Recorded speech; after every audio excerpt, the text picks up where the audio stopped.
नमस्कार. डोसा कुरकुरीत होण्यासाठी आपण तांदूळ तर वापरतोच, पण हे एक साहित्य घातल्यामुळे डोशाची चव 10 पटीने वाढते. काय आहे ते साहित्य? चला पाहूया.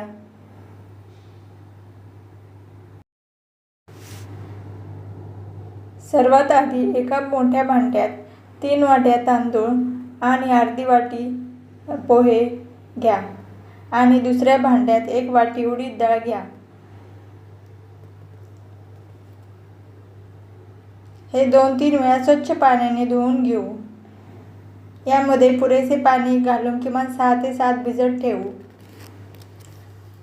उडीद डाळ भिजवताना अर्धा वाटी मूग डाळ भिजत घाला. यामुळे डोसा हॉटेलसारखा कुरकुरीत होतो आणि डोशाची चव वाढते. तासानंतर डाळ तांदूळ छान भिजले आहेत. आता मिक्सरमध्ये हे मिश्रण अगदी बारीक वाटून घ्यायचे आहे. लक्षात ठेवा, पीठ जास्त पातळ करू नका. आता हे पीठ एका मोठ्या भांड्यात काढून घ्यायचे आहे आणि 5 मिनिटे छान फेटून घ्यायचे आहे.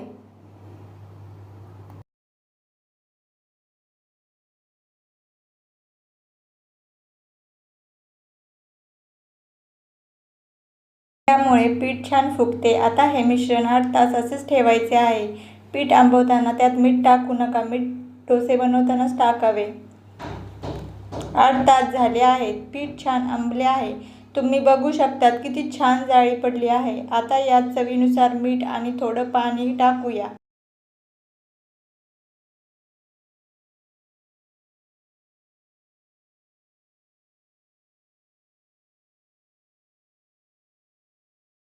गॅसवर नॉनस्टिक तवा गरम तयार करायला ठेवा.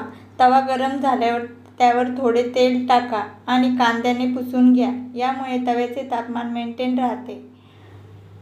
मध्यभागी पळीभर पीठ टाकून हलक्या हाताने गोल फिरवत डोसा पसरवा.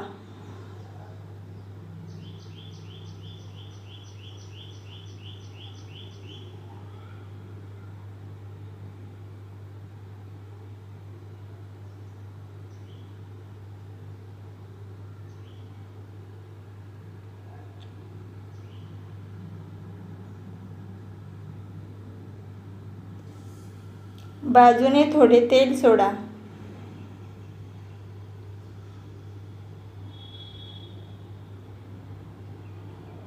मध्यम आचेवर डोसा छान सोनेरी आणि कुरकुरीत होईपर्यंत भाजून घ्या.